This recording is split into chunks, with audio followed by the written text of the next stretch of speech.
When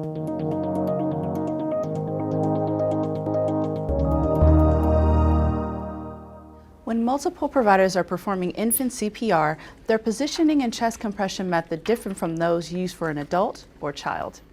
Francis, Jeff, and I will show you these differences. I'm going to provide chest compression, so I need to be at the infant's feet.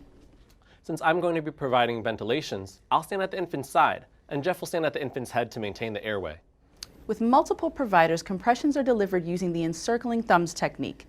For this technique, place both thumbs side by side on the center of the infant's chest just below the nipple line. Then use the other fingers to encircle the infant's chest toward the back, providing support. Using both thumbs at the same time, compress the chest about 1.5 inches at a rate of at least 100, but no more than 120 compressions per minute. Let the chest return to its normal position after each compression.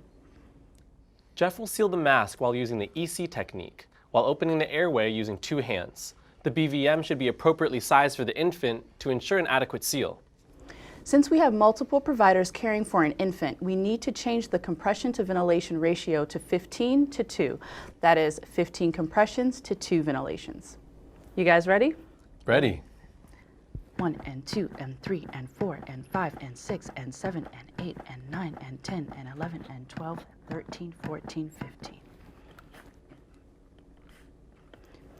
1 and 2 and 3 and 4 and 5 and 6 and 7 and 8 and 9 and 10 and 11 and 12, 13, 14, 15.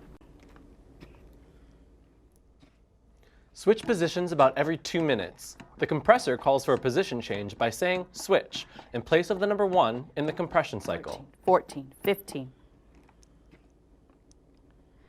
Switch and 2 and 3 and 4 and 5 and 6 and 7 and 8 and 9 and 10 and 11 and 12, 13, 14, 15. 1 and 2 and 3 and 4 and 5 and 6 and 7 and 8 and 9 and 10 and 11 and 12, 13, 14, 15.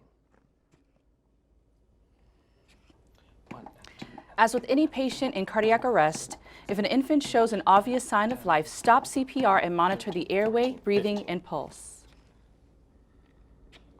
1 and 2 and 3 and 4 and